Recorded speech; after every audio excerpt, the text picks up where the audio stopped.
welcome to another mini episode of All Things EAP. We're back with more coverage of the 2025 BALEAP conference. Now, the biblical rain in Plymouth last night has finally given way to some glorious sunshine, and lots of the attendees expressed similarly sunny attitudes when I asked them why they decided to come to the conference this year. I'm Winnie. I'm from Hong Kong Polytechnic University. I flew to London, 14 hours flight, then 3 hours trains to Plymouth. Wow, that is commitment. What was it that motivated you to travel so far? We want to kind of get a sense of what the community is like. Also, hopefully, we can learn something about best practice for teaching EAP. I'm really glad that you made the journey because we both work at Warwick, but met for the first time today. So, yeah. Hi, Yashin. You're an early stage researcher. What value do you think BALEAP has for researchers? Okay, so actually this is my first time coming to a huge event like this, and this is very closely related to what I'm researching into. So definitely I get a lot of really interesting and insightful ideas from other professors and researchers. And what is very important is I get to build connections with people from different institutions, from different roles. It also helped me kind of broaden my horizon so that I can see things from different angles and perspectives, and I can probably add more elements or make some adjustments of my research project. So it is definitely very interesting, and I'm looking forward to attending more events like this. Hi Victoria, hi Beth. You're both from Queen's University. What's the benefit of both of you attending the conference? Well, we've been able to divide and conquer a lot of the time, which has been great because there's been so many different talks that are interesting. So then we've been able to reconvene after and share our ideas, maximise the amount of talks we can attend. But at the same time, there's been many times we've attended things together and really thought collaboratively. So we've had that opportunity to balance that. And for me, one of the best things is just having space and time to be able to listen and learn from other EAP practitioners, to really think about and be inspired by what they're doing in terms of their research, in terms of where they're positioned within their institutions, and also have time to chat with Beth, my colleague, about how we may actually implement a lot of these things. And actually, we have time to develop it. Hi Mustafa, you're not an EAP practitioner anymore, so why come to BALEAP? I'm still involved in English medium instruction, which is just EAP programs ready students for their studies in academic subject departments. So I'm the convener of English medium instruction special interest group, so that's why I'm here. The part that I'm very much interested in seeing EAP practitioners' perspectives, opinions, and then just take them with me back to English medium instruction arena. Hi Natalie, your first BALEAP and your first time back in the UK after 30 years. What role does BALEAP play in your development? So I got involved in EAP 20 years ago. And because I was working somewhere that was not UK based, there's the issue of how do you access materials and issues in professional development. So what I found was that the SIGs were really, really useful in that everything is accessible online. It made me feel like I was part of a community and, gradually built up my confidence with regards to EAP. So it's something that I would encourage BALEAP to continue thinking about all our international colleagues, particularly when it comes to conferences, because most people abroad can't come and attend conferences. So as much as possible, it really is worth trying to put things online as well and giving access. Hi Amanda, first time at BALEAP because you're usually at IATEFL. What differences have you noticed? Well, that's a great question. I've been really pleasantly surprised with the BALEAP conference, I have to say. There is such a diversity of different opinions, different interests, different levels of experience as well. And I've actually flown over from Berlin to come to this conference. The talks have been fantastic, really, really high level.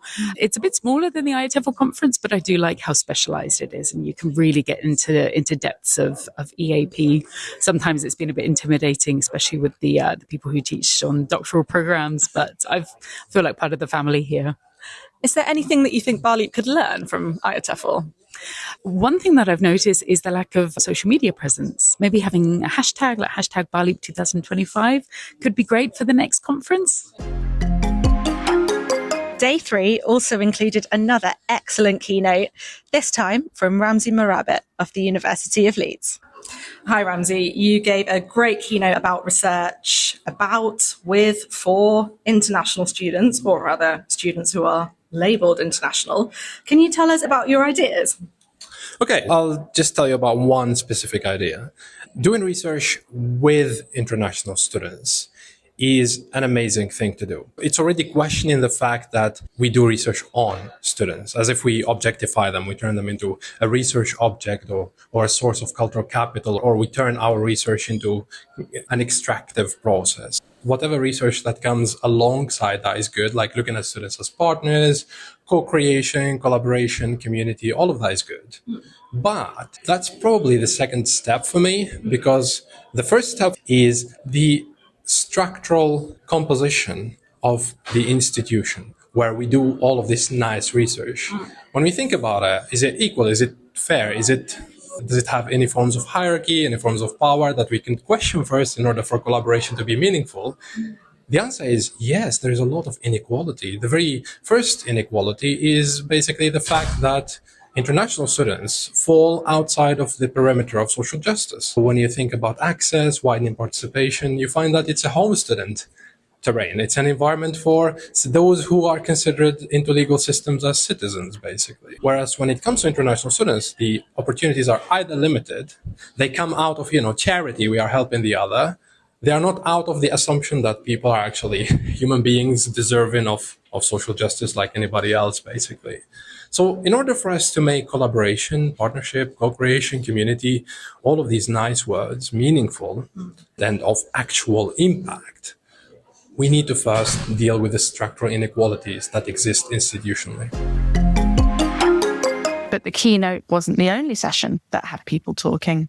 I'm here with Tim Lee, and we've just listened to Sarah Vargefian's talk on inclusive language. Tim, thoughts? I absolutely loved the talk. I thought Sarah's work on inclusion and inclusive language on the programme really struck a chord with her audience. The discussion afterwards was also really insightful because it seems that a common theme across many universities at the moment is how to improve inclusion, how to close the awards gap, and the discussion around that was really fruitful, looking at how we implement new language, implementing policies. I know there's a talk about RIPIAG, which is the racially inclusive practice developed in Leicester that's being adopted. So yeah, really enjoyable. My name's Aaron Woodcock and I'm from the University of Reading, and I'm also part of the STEM SIG at BALEAP.